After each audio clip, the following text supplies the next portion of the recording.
भाजपा को देख लिया जाए या भी बसपा को देख लिया जाए या सुभाषपा को देख लिया जाए, ये सभी तालमेल के साथ खड़े हो रहे हैं विपक्ष में। वो रैली जो वोट में तब्दील नहीं होगी, वहां भी पढ़े लिखे नौजवान है, वो जानते हैं कि बहन जी हमें जो है चौराहे पर खड़ा करके भारतीय जनता पार्टी के हाथों बेचती है। बहुजन समाज पार्टी वास्तव में भारतीय जनता पार्टी की बी टीम है। नमस्कार, आप देख रहे हैं भी न्यूज इंडिया। बता दो कि विधानसभा जौहराबाद हॉट सीट पे हो, ये सीट को लेकर कैसे तैयारी चल रही है आप लोग की? सीट की तैयारी समाजवादी पार्टी जिसको सिंबल दे देगी वही हमारा प्रत्याशी होगा। क्षेत्र में या प्रदेश में क्या किया हमारी सरकार, उस पर हम जनता के बीच में जाएंगे, वोट मांगेंगे। जनता में जा करके यह कहेंगे कि आपके बच्चे को फ्री शिक्षा कौन दे सकता है, आपके बच्चे को साइकिल फ्री कौन दे सकता है, आपके बच्चे को कन्या विद्याधन कौन दे सकता है, आपके बच्चे को फ्री इलाज कौन दे सकता है, आपके बच्चे को लैपटॉप फ्री कौन दे सकता है।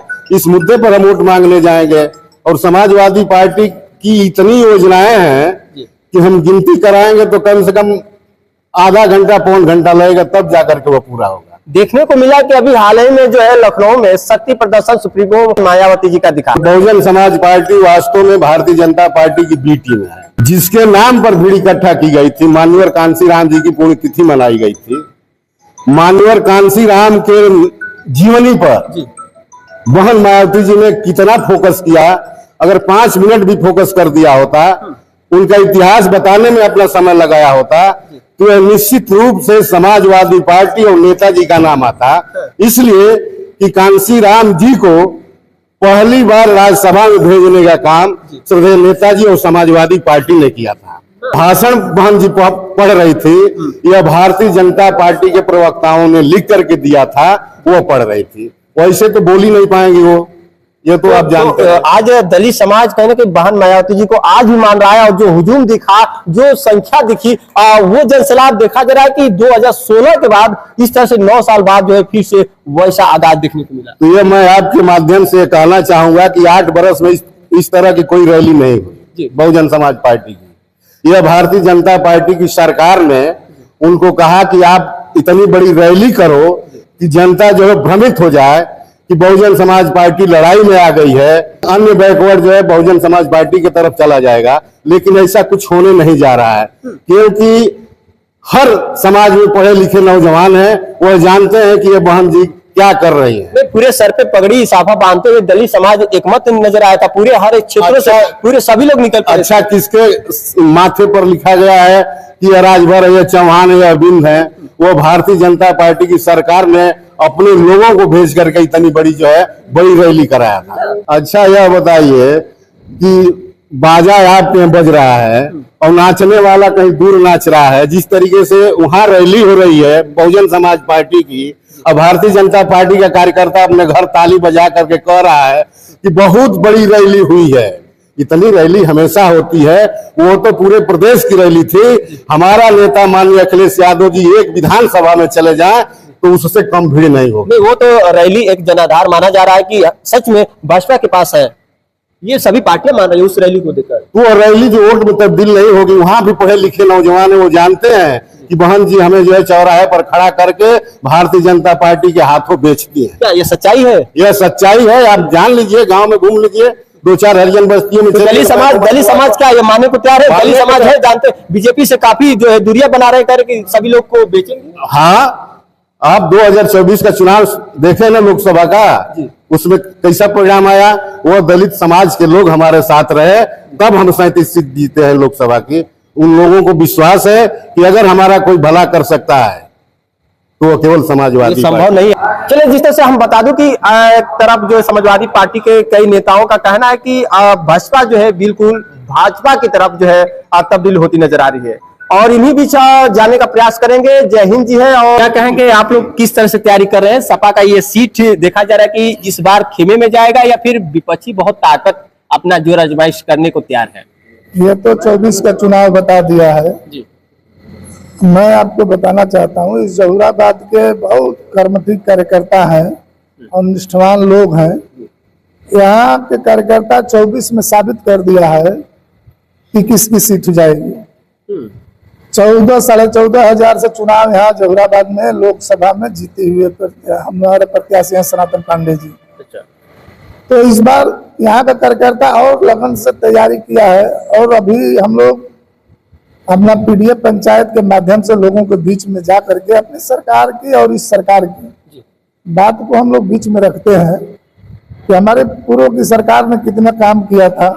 माननीय राष्ट्रीय अध्यक्ष जी ने जनहित के, रोजगार के सवाल पर, शिक्षा के सवाल पर, ये तमाम योजनाएं, जो रोड के सवाल पर, आज ये सरकार कुछ नहीं, सब काम खत्म है। छात्र संघ का चुनाव देखिए, ये सरकार बंद करा दी। रोजगार के नाम पर कुछ नहीं, बच्चे सब प्राइवेट फैक्ट्री में जा रहे हैं। प्राइवेट फैक्ट्री में भी कोरोना के लगा करके दर के, जहाँ 30,000 की वेतन मिलता था वहाँ 10,000 पे, 5,000 पे भीड़ लगी है। ये बेरोजगारी चरम सीमा पे बढ़ी हुई है। अच्छा, शिक्षा महंगी हो गई है। चलिए, जोहराबाद में क्या होगा, बदलाव कैसे होगा जोहराबाद में? इस बार बदलाव निश्चित है, और इस जोहराबाद का संगठन बहुत मेहनत करता है, और संगठन के माध्यम से और जोहराबाद की जनता इस बार समाजवादी पार्टी के मिलने जाए, जिसको टिकट मिलेगा चुनाव जिताकर भेजने का काम करेंगे। ये जोहराबाद के लोग ने ठाना है, इस बार समाजवादी पार्टी को जिताना। एक तरफ मुश्किल भी दिख रहा है नेताजी, जैसा कि भाजपा को देख लिया जाए, या भी बसपा को देख लिया जाए, या सुभाषपा को देख लिया जाए, ये सभी तालमेल के साथ खड़े हो रहे हैं विपक्ष में। बसपा, भाजपा और भाजपा दोनों का गठबंधन लोकसभा में था, और उसके बाद हम लोग तो 14,000 से हम जीते। तो इस बार तो और लगन से हम लोगों को काम करना है, और यहाँ के प्रत्याशी जो है, विधायक जो मंत्री जी हैं, ये मंत्री जी को 22 में यही समाजवादी पार्टी के लोगों ने जिताया है। आप तो विपक्ष में है, अब तो विपक्ष में चले गए हैं, इसीलिए उन्हें इतना मेहनत करके 14,500 से जोहराबाद के लोगों ने जिताने का काम किया था। और यहाँ का समीकरण इस बार समाजवादी पार्टी के पक्ष में है। चिंता नहीं बढ़ रही है आप लोग? कोई चिंता नहीं है। ओम प्रकाश राजभर जिस दिन आ जाएंगे, तो चुनाव नजदीक आने दीजिए, प्रत्याशी घोषित होकर आ जाएंगे, उस दिन फाइनल हो जाएगा कि जोहराबाद में समाजवादी पार्टी कितना वोट से जीतेगी। अच्छा, चुनाव बीतने के बाद फिर आपसे मिलेंगे हम। जोहराबाद सीट से कई प्रत्याशी समाजवादी से आ रहे, तो नहीं लग रहा है कि जोहराबाद में सपा के कई कुछ कैंडिडेट खिसकते नजर आ रहे हैं? नहीं, ऐसा कुछ नहीं है। कैंडिडेट देखिए, समाजवादी पार्टी में मांगने वालों को टिकट कई लोग हैं जी।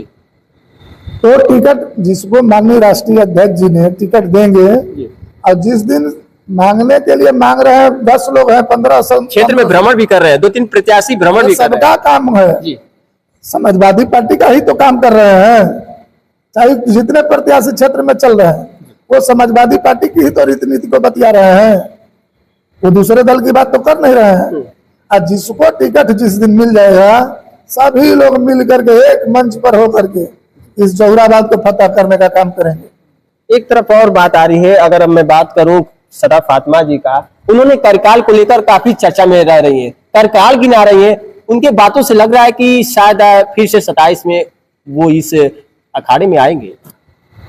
पूरे प्रदेश में समाजवादी पार्टी ने काम किया है, कोई ऐसा जनपद नहीं है जहां काम न हुआ हो। मैं सदा फातिमा जी की बात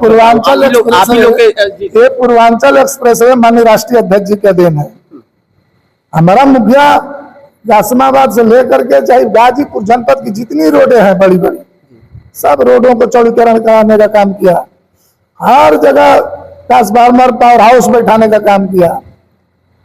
कोई ऐसा काम नहीं था। बिजली के क्षेत्र में, रोजगार के क्षेत्र में, शिक्षा के सवाल पर लैपटॉप देखिए, जो बच्चे उम्मीद नहीं किए होंगे, जो सोच नहीं पाते कि हम भी लैपटॉप चलाएंगे, हमारा माननीय राष्ट्रीय अध्यक्ष जी कितना बड़ा दिल गए, एक गरीब के बेटे को भी लैपटॉप देने का काम किया।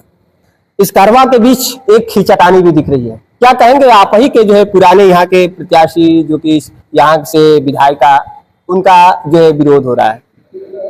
अच्छा, अगर हमसे जानना चाहते हैं आप, तो उनका विकास 2022 में ही दिखाई दे दिया। बसपा का टिकट लेकर के आई थी और चुनाव लड़ी थी। उनके सलाहकार यही बताए थे कि आप इतना काम किए हैं कि आप चुनाव जीत जाएंगे। तो आपके सामने वो परिणाम है, और क्या कहना है मुझे।